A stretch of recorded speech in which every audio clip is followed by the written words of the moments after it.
Hello, hello! Pizza Packs here, and we're back with Throwback Thursday, episode number 26. This week we're doing World Championship Seattle from August 1997, and this is Janosch Kuhn's Finalist deck. Let's see, Kuhn's red, white, and blue deck maintains a sharp balance between speed and control. Take control of the long game with this tough contender. Right. Now, as with the rest of the 1997 decks, this was not sealed, but it is complete. We will verify that with the deck list. Alright. So our deck list, we have in the main deck 6 islands, 6 mountains, 4 plains, 1 City of Brass, 4 Thawing Glaciers, a card that is very near and dear to my heart, 1 Undiscovered Paradise, 4 Impulse, 4 Counterspell, 4 Force of Will, 4 Wildfire Emissary, 4 Incinerate, 2 Hammer of Bogarden, 1 Pillage, 2 Disintegrate, 4 Swords to Plowshares, 3 Abeyance, 2 Disenchant, and 4 Frenetic Ifrit. Then for the sideboard, we have 1 Keljoran Outpost, 2 Political Trickery, 3 Pyroblast, 2 Earthquake, 2 Circle of Protection Black, 3 Circle of Protection Red, and 2 Disenchant. Alright. Now we have the Artproof cards / proxy cards.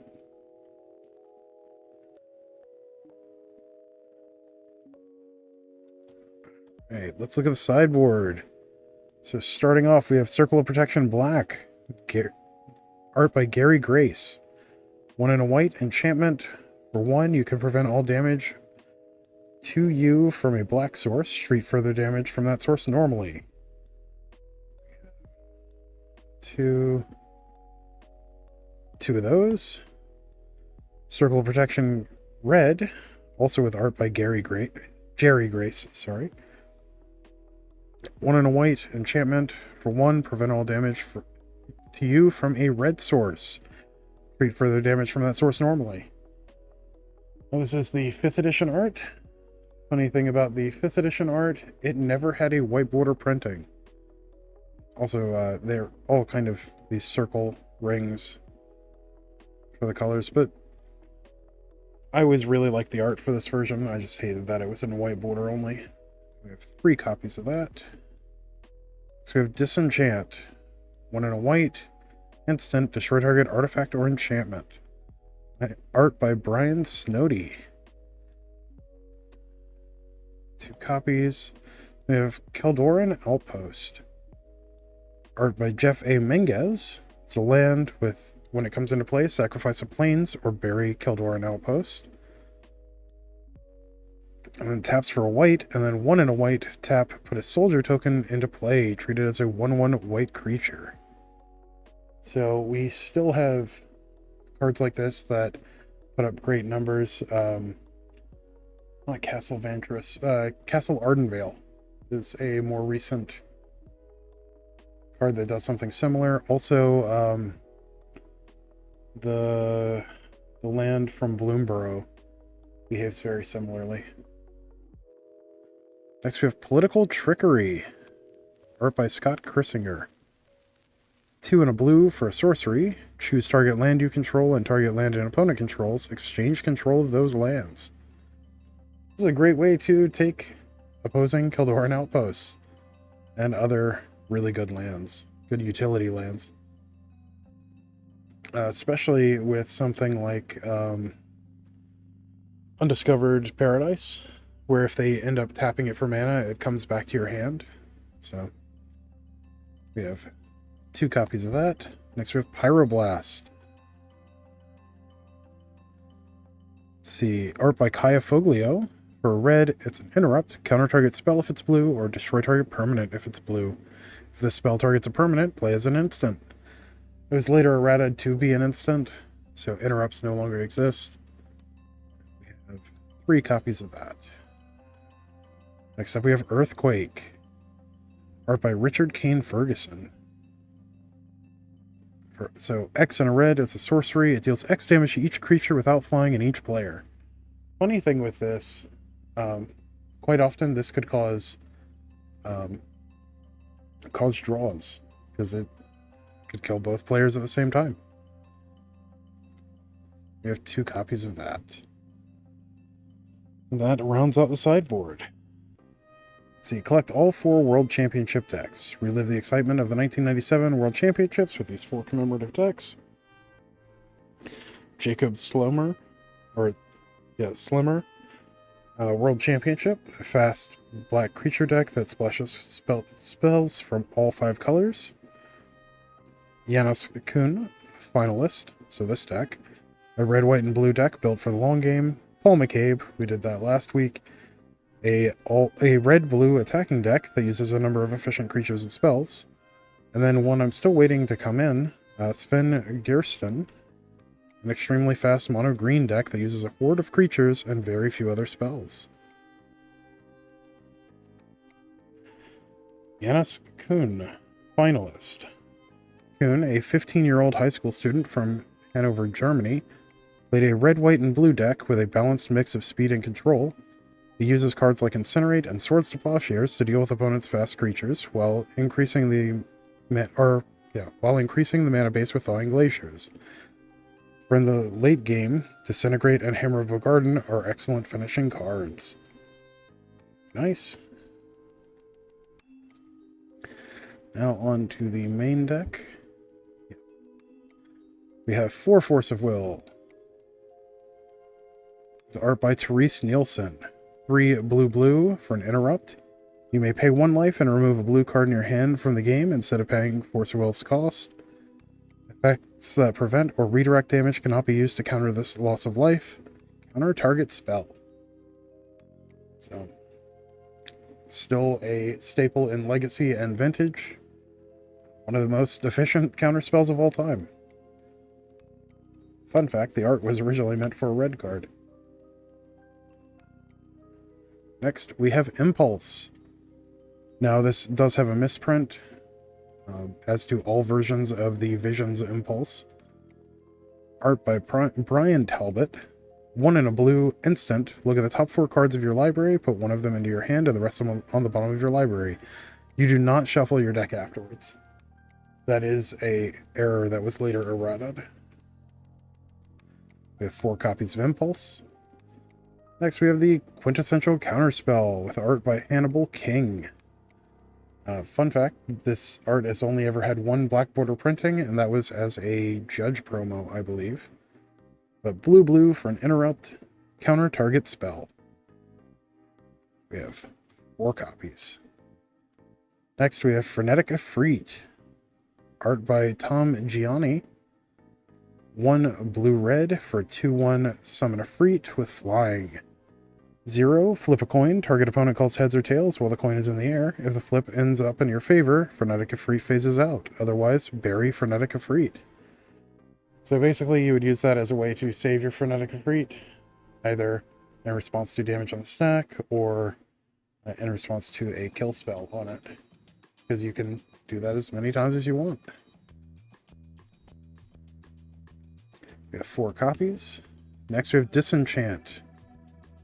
Art by Brian Snowdy. Still 1 in a white, instant. Destroy target artifact or enchantment. Good, clean card. 2 copies in the main deck.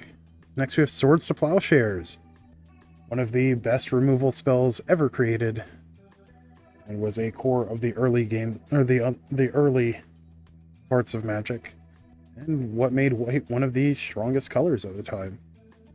We have art by Kaya Foglio. For white, it's an instant. Remove target creature from the game. That creature's controller gains life equal to its power. So now this exiles instead, but still best removal of all time. Well, best targeted removal. Next we have Abeyance. Art by Thomas Gianni. 1 in a white, instant. Until end of turn, target player cannot play instants, interrupts, sorceries, or abilities requiring an activation cost. Draw a card. Just a good way of shutting down your opponent's plan during their upkeep. We have 3 copies. Next up, Hammer of Bogarden. Art by Ron Spencer. Absolutely classic art. Showing off his very unique style. 1 red sorcery. Hammer of Bogarden deals 3 damage to target creature or player. And then 2 red. Return Hammer of Bogarden to your hand. Use this ability only during your upkeep and only if Hammer of Bogarden is in your graveyard. Just keep getting it back for the late game. We have 2 copies of that. Next up, Pillage, art by Richard Kane Ferguson. 1 red sorcery, bury target artifact or land. Disintegrate, art by Anson Maddox. X and a red, sorcery. Disintegrate deals X damage to target creature or player. That creature cannot regenerate this turn. If a creature is dealt lethal damage this turn, remove it from the game. Just good way to burn out your opponent. 2 copies. Except Wildfire Emissary. So, cool thing about this is most of the removal at the time was white. So it was very difficult to get rid of. And it's pretty hard to burn out too, because it has 4 on the back end. And fantastic art by Richard Kane Ferguson. But 3 in a red for a 2/4 Efreet with protection from white, and then 1 in a red, +1/+0 until end of turn. Also a good way to close out games. 1, 2, 3, 4 copies. Next up, Incinerate, art by Scott M. Fisher. 1 in a red, instant, deals 3 damage to target creature or player. Creatures dealt damage by Incinerate cannot regenerate this turn. 1, 2, 3, 4 copies. We have City of Brass, art by Tom Vanderstrand. It's a land that, when it becomes tapped, deals 1 damage to you. Now that is regardless of whether or not you tap it or your opponent taps it, using an ability. Tap, add 1 mana of any color to your mana pool.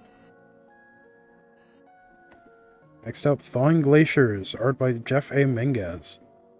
It's a land that comes into play tapped, and then for 1, tap 1 and tap it, search your library for a basic land and put it into play. Or put it into play tapped. This does not count as your 1 land per turn. Shuffle your library afterwards. At the end of your turn, or at end of turn, return Thawing Glaciers to owner's hand. Now there was a trick where with this where you could use it twice, but this was later changed with how priority works during the untap step. So, neat little trick there.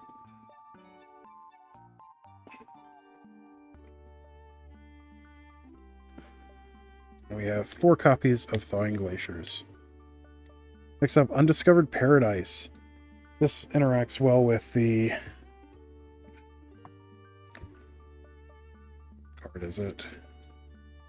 With Political Trickery in the sideboard.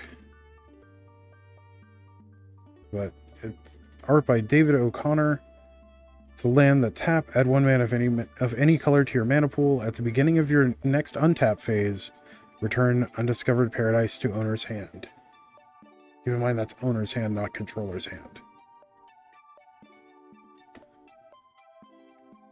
Alright, next up we have Plains.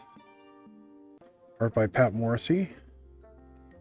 Other Plains with art by Pat Morrissey, and another art by Pat Morrissey. I think 4 Plains in total. Yep. And we have some mountains with art by John Avon. 1, 2, 3, 5, 6. And then islands with art by J.W. Frost. 1, 2, 3, 5, 6. Very nice. All right. Well, that was Janosch Kuhn's 1997 finalist deck from Worlds in Seattle. Very nice. Thank you for joining me on this adventure. As always, don't forget to like, share, comment, subscribe, all that good stuff for the algorithm. And until next time, stay awesome. We'll see you in the next one. Thanks. Bye.